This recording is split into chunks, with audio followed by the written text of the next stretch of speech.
Welcome to episode 125 of the Selling Your Screenplay podcast. I'm Ashley Scott Myers, screenwriter and blogger over at sellingyourscreenplay.com. Today I'm interviewing writer, director, and producer Daniel Zarelli. Look him up on IMDb if you haven't already done so. He's done more than 10 movies in the last 5 years. He's very open to reading material from new writers. In fact, he gives out his email address on the show and invites writers to submit to him, so stay tuned for that. If you find this episode valuable, please help me out by giving me a review in iTunes or leaving a comment on YouTube or retweeting the podcast on Twitter or liking it on Facebook. These social media shares really do help spread word about the podcast, so they're very much appreciated. Any websites or links that I mention in the podcast can be found on my blog in the show notes. I also publish a transcript with every episode in case you'd rather read the show or look at something later on. You can find all the podcast show notes at www.sellingyourscreenplay.com/podcasts, and then just look for episode number 125. I just want to mention a free webinar that I'm doing on Wednesday, June 8th at 10 a.m. It's called How to Effectively Market Your Screenplay and Sell It. I'm going to go through all the various online channels that are available to screenwriters and give you my unfiltered opinion of them. I get questions all the time like, does the blacklist work, or does Inktip work, or which contests should I enter?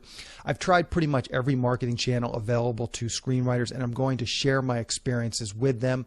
Again, this webinar is completely free. Don't worry if you can't make it to the live event. I'll be recording this event, so if you sign up, you'll get a link to the recorded event after it happens.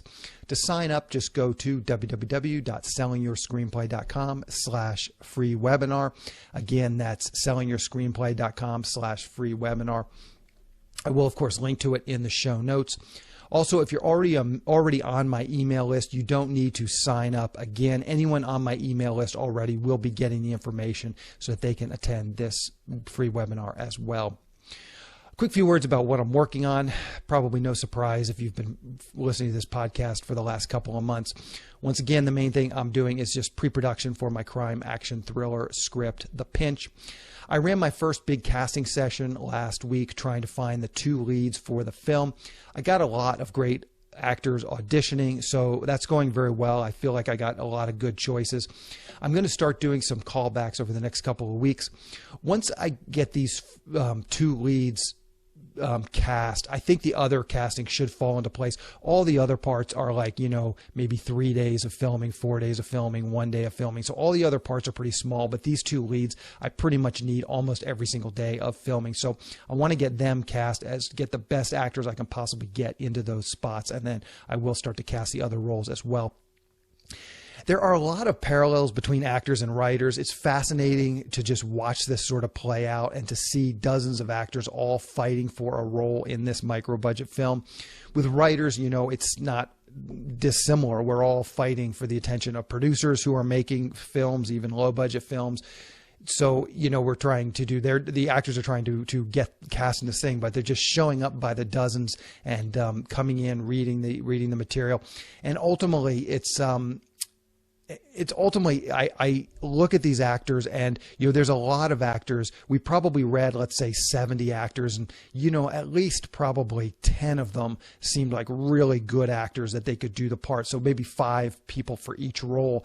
And so then you start to try and figure out, well, who is the best person? Because, out of those 70 people, a solid, 10 of them were good, solid actors. So how do you decide who you're going to cast? And a lot of it starts to trickle down to some of the other things besides just the acting. I mean, they all did a great performance with these scenes.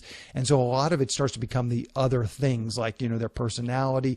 Did they seem cool with the fact that this is going to be a micro budget film, meaning there's going to be some road bumps, some speed bumps, and some just things are not going to always go as smoothly as possible. We don't have unlimited funds. So, at least if you have money, you can oftentimes throw money at a problem to get it fixed. We're not going to have that luxury. So, I've got to get actors that kind of are okay with that and okay working in an environment that may have a few bumps here and there. So that's a big thing, trying to find actors that are easy to work with, that take direction. All of these other things start to play in to it once you get to the point where you have a bunch of actors you like. And again, there's some parallels there with screenwriting. I'm not exactly sure, since I've not really been on the producer side of this equation as far as getting scripts. I'm obviously a writer, so I'm always sending my stuff out, but I've never been a producer accepting material. But I wonder, what it looks like from the producer standpoint, because now I kind of know from like the producer standpoint, I kind of know what that looks like. And I can't help but think that, a lot of these actors would be a whole lot better off just going out and producing something themselves and putting themselves into the lead role. Because as I said, a lot of these actors were very good.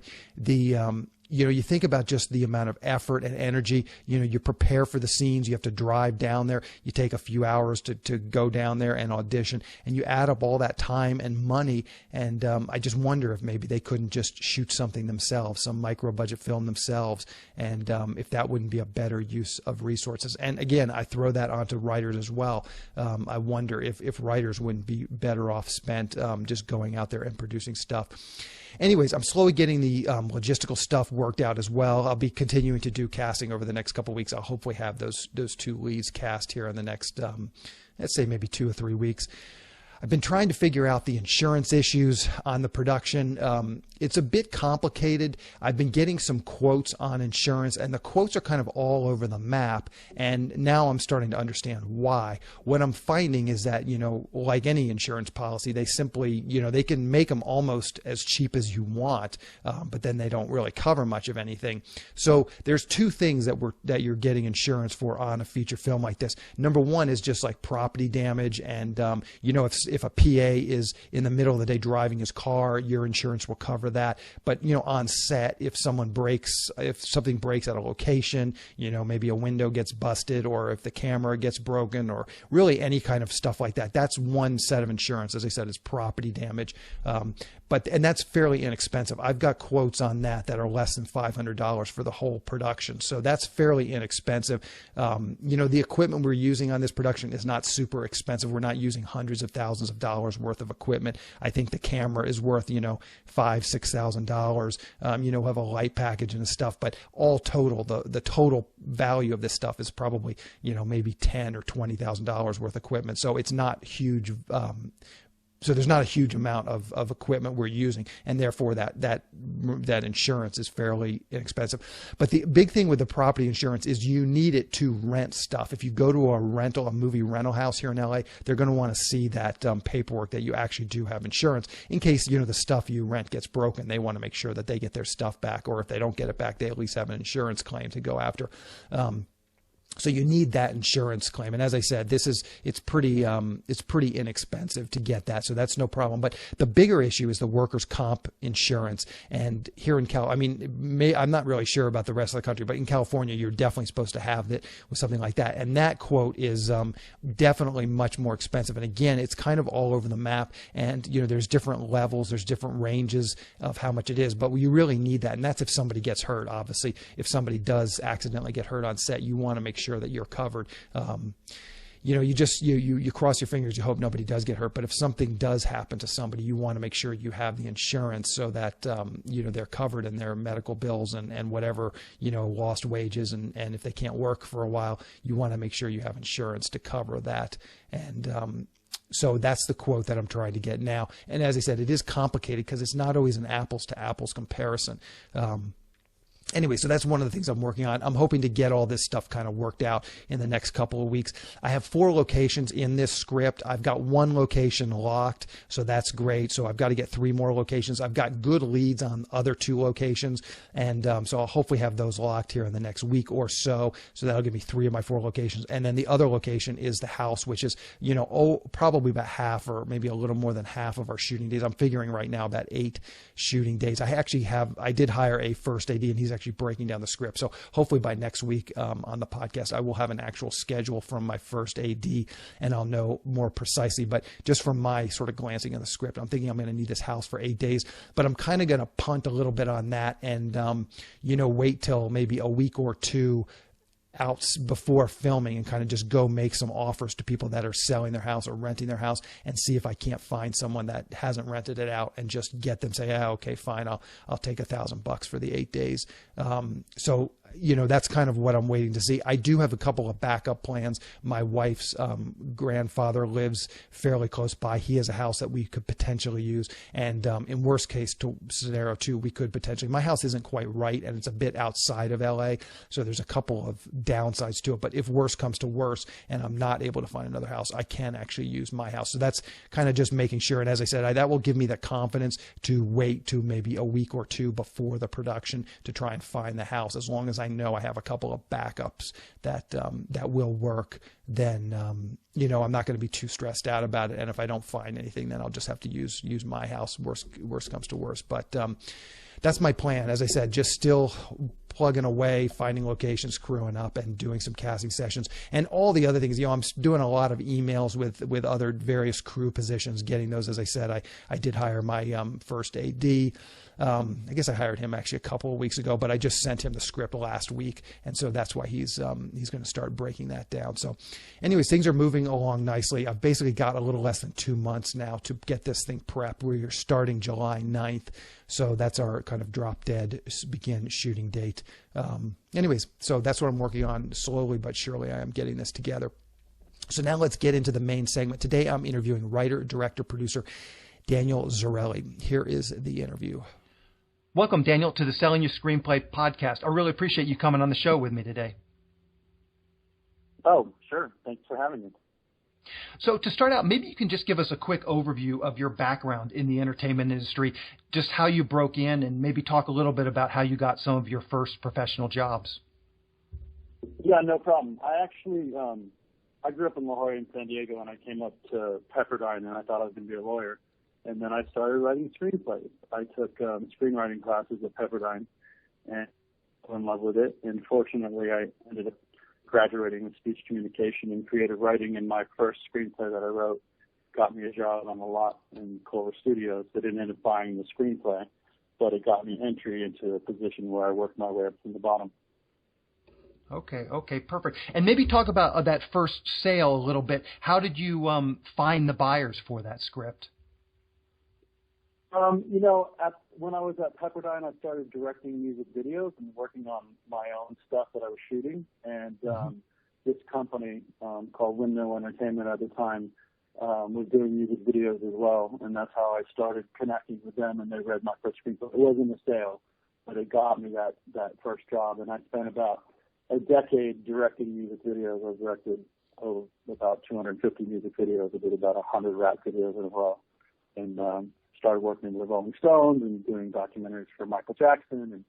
And after spending that much time in music videos, I wanted to start telling long-term stories, like long-form, full-length feature films. And my first movie is a movie called Winner Takes All, and I put a bunch of rappers in it from my music video days, Be Real from Cypress Hill, Bone Thugs and Harmony, Rappin' Forte, AMG, a bunch of 90s rappers that were like platinum at the time.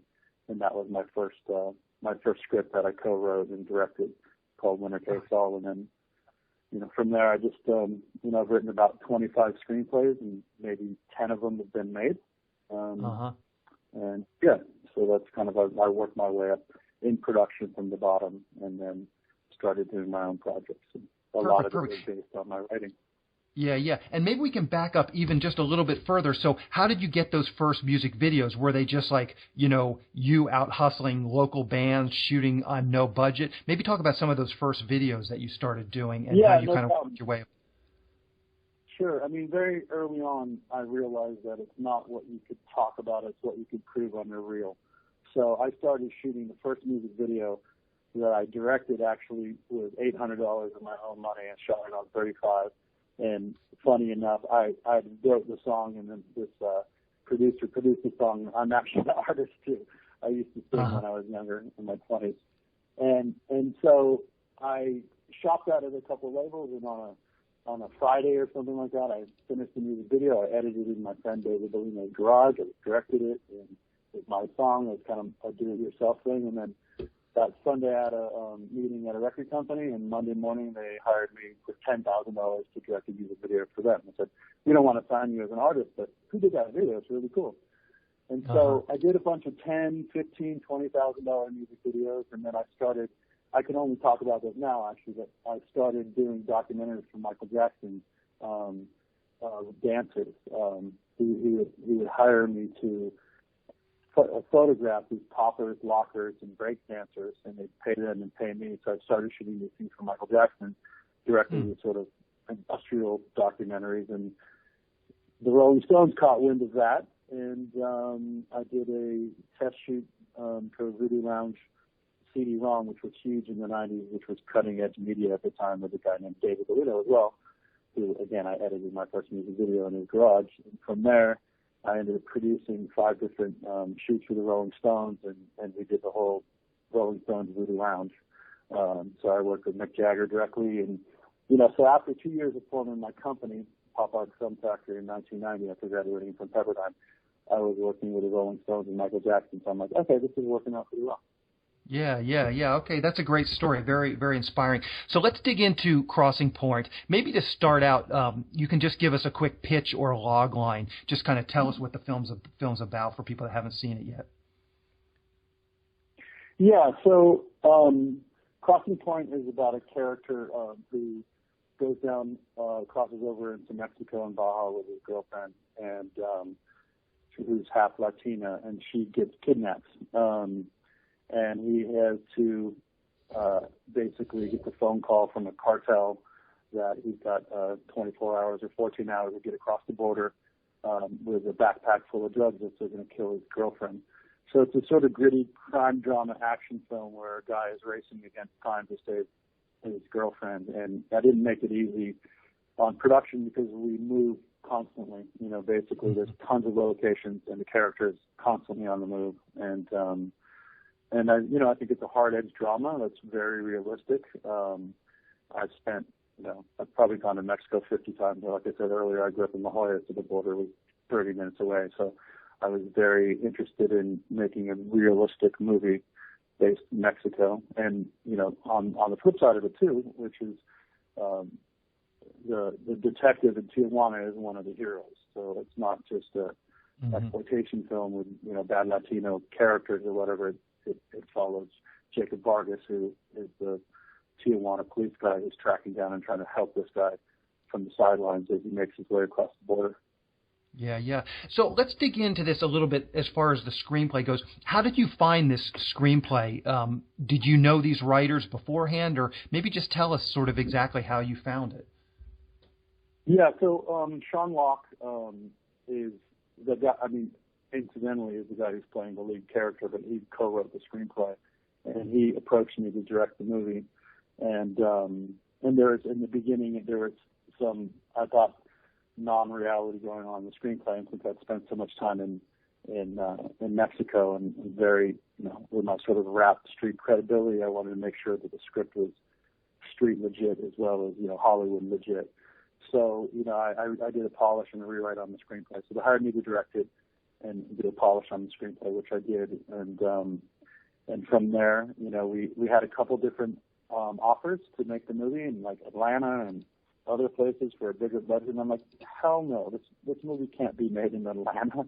This is like a gritty Baja, Mexico, Tijuana script. And part of it, I think the positive of the movie is that it is very legit. It is very street credible, and it works for Hollywood, I believe, as well.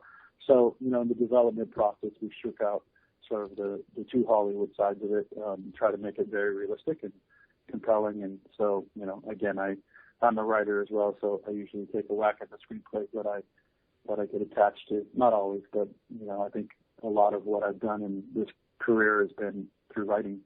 And so that's how it all came together. Yeah. Okay, so you said he approached you about this project. What exactly does that mean? He, cold called your office. He was, a friend of a friend. What is it? So, and I'm just kind of getting at that in the sense of what, other writers can do to approach producer and directors like yourself. Absolutely.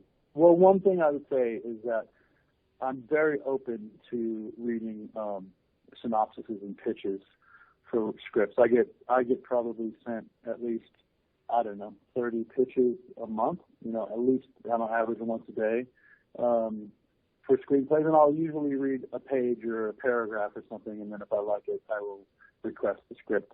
Primarily I'm going for action right now. That's my genre that I'm focused on. But in this case, it was another producer who knew my work and knew me and introduced me to Sean. And Sean and I hit it off right away, and I took him down there for a location scout, et cetera. So in terms of like breaking in, I'm very much a do-it-yourself kind of guy as well. I've never really had an agent or a manager. I didn't know a single person in Hollywood when I started. Like I said, I was going to be a lawyer. It was Pepperdine. That's so far removed from Hollywood. I never thought about being a director or a writer growing up, although I did write a lot, just recreationally. But so I kind of put myself out there looking for screenplays.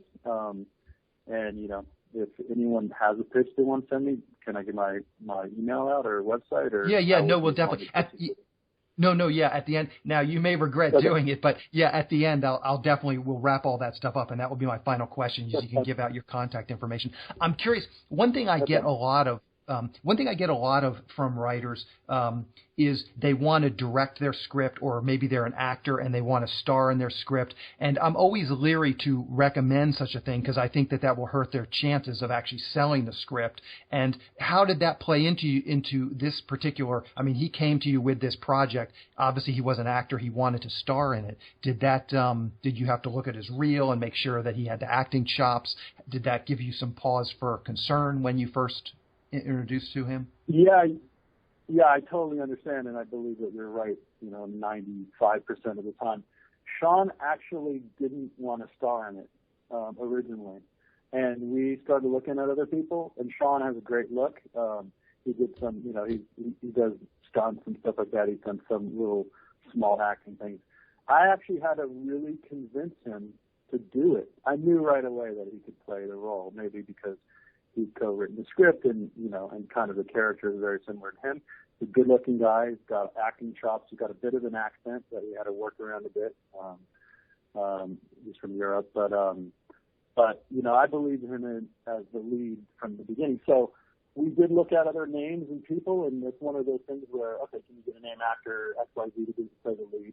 Well, we surround him with seasoned great actors like Tom Sizemore and Dick Vargas and Rudy Youngblood and guys like that. And so I convinced him to do it. So I wasn't forced or pressured at all.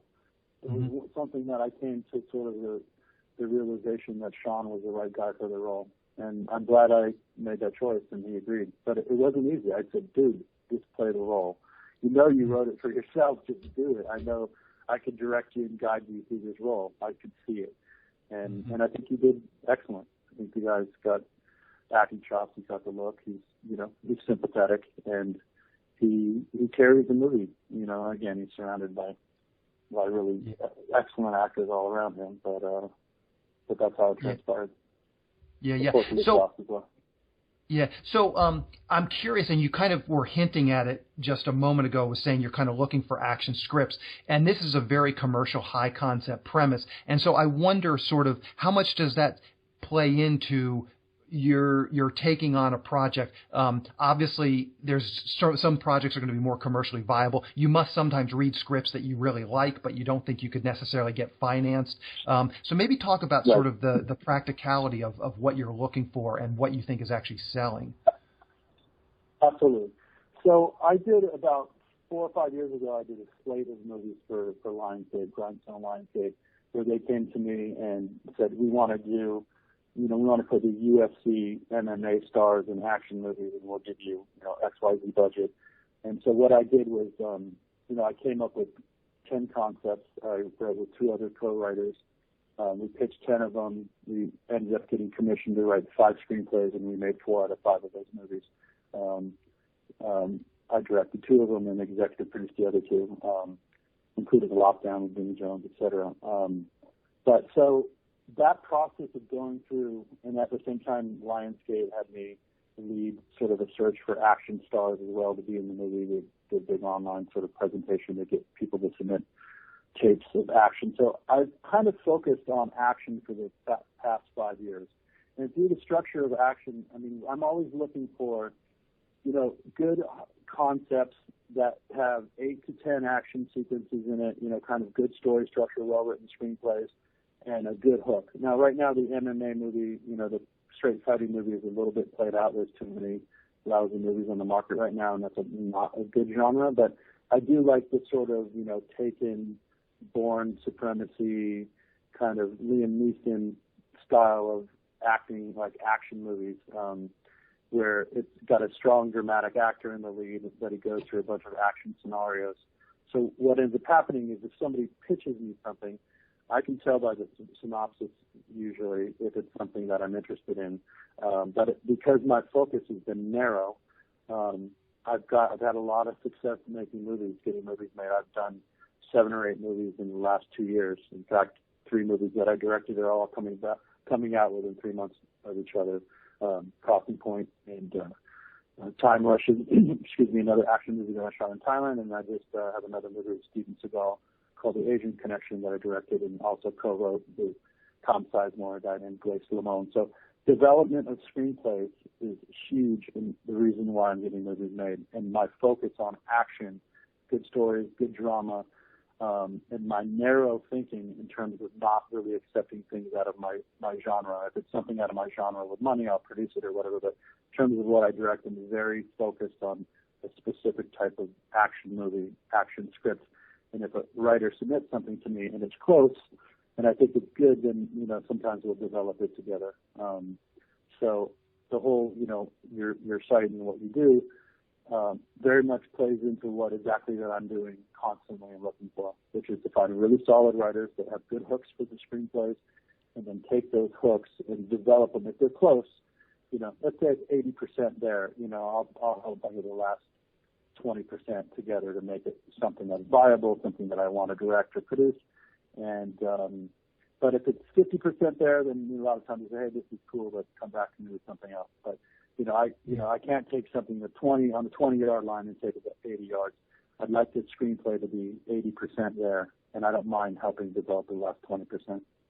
Yeah. And are there some common problems you see? Like, let's say they've made it through the vetting process. Someone pitches you something that it sounds like something that you would be interested in pursuing, and then you get the script and you say, this is only, as you say, 20% or 50% there. Are there some common reasons why that script is only 20% or 50% there? One issue you just said that I could potentially see, for instance, is you said, 8 to 10 action scenes. Maybe some writers aren't quite clear that an action movie has to have, 10 action sequences in it. But maybe there's just some common problems. Maybe there's some common problems that you see in scripts that are this only 20 or 80 or 50% there. Yeah, for sure. I mean, one thing I think a lot of writers do is they put way too many characters in, especially on this sort of lower action range. And even Hemingway, wrote Old Man and the Sea and other great books, but he'd write them long and then he'd cut them down and edit them down to the tightest possible through line of the story, which works. So I think a lot of writers try to throw everything in the kitchen sink. I'm developing another movie right now in Thailand where, they have one action sequence where there's 300 people on elephants in the jungle and stuff. I'm like, come on. I've gotten 60% through the script and then they put 300 people with elephants in a war. It's like, that just doesn't make any sense. I think focusing on the through line, getting characters who, lead characters, 2 or 3 solid leads, creating good characters and, relationships. And, the hero could be a little bit unlikable in some place, but he's got to have some redeeming qualities, and you have to follow and focus on him. So I would say that, having a clear through line, not bogging it down with unnecessary characters, having good structure, like I said, 8 to 10 action sequences. Those action sequences can be, anything from hand-to-hand combat, to gunplay, to parkour, just action moving, not talking heads. Like I said with Crossing Point, I really love it when, I make it difficult on other producers. I produce as well, as you know. But I'm not the guy that says, hey, I can shoot this in a warehouse in one location. I don't want that kind of screenplay. There are some examples of The Raid of great scripts that, are basically in one location. But for the most part, I want a wide variety of locations, and I want to be moving, and I want it to be exotic and fresh and not cliched. When you write a full-on cliche, look at it and figure out a way to break down that cliche and maybe do another twist on it. You have to have, for me, a really good hook, something original. There's going to be some structure and some things out there because, it's hard to, there's lots of great movies out there. They've done lots of things and there's going to be similarities, but have something fresh that stands out in the hook. And then, like I said, don't bog it down with unnecessary characters and too much, flashbacks and flash forwards and stuff like that. That involves a lot of films with other directors that have flashbacks and flash forwards. And for me, a flashback has to be 20 times more important than a normal scene to put it in there. Like, maybe you can put one flashback in there, but don't get bogged down going back and forth with dreams and flashbacks and all this other stuff. I think that is a crutch that a lot of people use that I cut out right away. I mean, you could set up the story and then you're off and running, but I think flashbacks for the most part and dream sequences slow down the screenplay. So limit the characters, focus on your leads, create, not stereotypical scenarios. You're going to fall into some things. Again, obviously, there's only so many stories to be told, but create and find your own hook and then write it sharply. If you write a long screenplay, cut it down. And in my world, 90 pages or less, 85 to 90. I know that seems less than a lot of people recommend, but for me, action, you get more pages out of action, so I'd rather have a 85, 90 page type script and then, shoot the action and extend it. Because usually my rough cuts come up about 105 minutes, even on the 85 or 90 page script, because I shoot the shit out of the action. And the action sequences, you can make them longer. So if you've got the big, the good structure in which to have these 8 to 10 sequences, then you can elongate the action. So those are sort of my parameters. Again, every producer director has their own, but right now I'm very focused on action and need a good hook, good characters, and and that's sort of the breakdown of what I get movies done. And like I said, I've done a lot of movies now. Yeah. No, that's excellent information. I want to talk just briefly about what so you found this screenplay for Crossing Point, and then what were the steps in terms of working with the writer as far as like business wise? Did you option the script, or did you just take it to some financiers and get the thing financed? Just what does that look like on a non-studio action movie? Yeah, I mean, in this case, Sean and his partner Peter optioned the screenplay from the original writer who co-wrote the screenplay, and then from there they had the rights in which to let me polish the script, and they hired me as a director first with the idea that I would polish and rewrite the script. But it's basically their screenplay, and I don't want to step on any writer's toes, but I spent a month, like I said, sort of reality checking it and writing a lot of dialogue and rewriting it, because it's very important for me to be street credible in these kind of movies. It's very important to me for it to be legit. So it was optioned by them. We developed it together. I did a polish on it, and then from there we shopped it to various distributors and financiers. And like I said, we got some scenarios where we could shoot it in a tax incentive state. And I just on this one, I would rather take half the money and shoot it in the right location than be fighting in Atlanta. Or somebody wanted to do it in Detroit too. And like, what? This is Baja, Let's do some second unit shots in Baja in Mexico. I'm like, no, give me half the money and let me make the movie I want to make. And I'm super proud of Crossing Point. I've directed over 20 movies now, and Crossing Point's my best movie. So I think it worked out well in terms of, insisting on the right location, which is Tijuana and Baja for this. Yeah. So how can people see Crossing Point? Do you know the release schedule? Yeah, I think it comes out on May 3rd. I know it's on VOD and iTunes. I'm not sure if it has a limited theatrical or not. The distributor knows more about that, but it should be everywhere in May. May 3rd is the general iTunes VOD release, and from there, I don't know what other platforms they have. I've been in Thailand, and I'm not really up on the schedule, but look out for it from May 3rd. And then, it'll be out in a wide variety of ways because people can find it if they Google it. Yeah. And as I mentioned, the final question I always like to ask my guests is just how can people contact you? And really anything you feel comfortable sharing, I will put that in the show notes as well. But if email address, a Twitter page, if you're on Twitter, a Facebook page, a blog, really anything you're comfortable with. Yeah, that's fine. I mean, like I said, I'm a do-it-yourselfer. I started, I didn't have any contacts, and I think it's important to be somewhat available to people. But I would say, to anyone who wanted to contact me, just focus on action and sort of, if you listen to what we've spoken about, try to just pitch me on things that work for me. There's plenty of great movies and stories to be told that are outside of my genre but that's what I'm focused on. And the best way to get a hold of me, I'm fine with Facebook. It's just Daniel Zirilli, Daniel Zirilli. You can send me a friend request. I've got 500 friend requests that I haven't responded to, but eventually I'll get to them all. If you mention your show, I'll try to approve you right away. And then I post things all the time about my work there, and when I'm casting or looking for scripts, or so Facebook is one of the greatest resources for me. The other way, you can send me a direct email at popartfilms@earthlink.net, popartfilms@earthlink.net. Yes, I know that Earthlink is old school, but I've had that same email for 20 years. So those are the best two ways to contact me. And I don't want full scripts. Best thing to do is, log line or a one-page or less synopsis. And if I like it, the process, just going back quickly, the process for me, if I like the screenplay, if it's close, it's 80% there, I think it's got a good hook, I'll usually do some form of an auction with the writer. And then from there, I have lots of financiers and distributors that want to do movies with me. We usually just pair it up with like who's the lead actor, who will get the movie made, who's right for the role. And then if I get that actor in mind, then I talk to distributors and financiers, and we put it together from there. It can go quite quickly with me, but I'm always looking for kick-ass action material, so feel free to reach out to me. Perfect. Daniel, this is an excellent interview. Lots of great advice. I wish you luck with your film. And anytime you want to come on when you're done your next film, please let me know. I'd be happy to have you back on to talk about that film. Yeah, this summer, like I said, I got the Asian Connection, Steven Seagal, and Michael Guy White that I directed and co-wrote.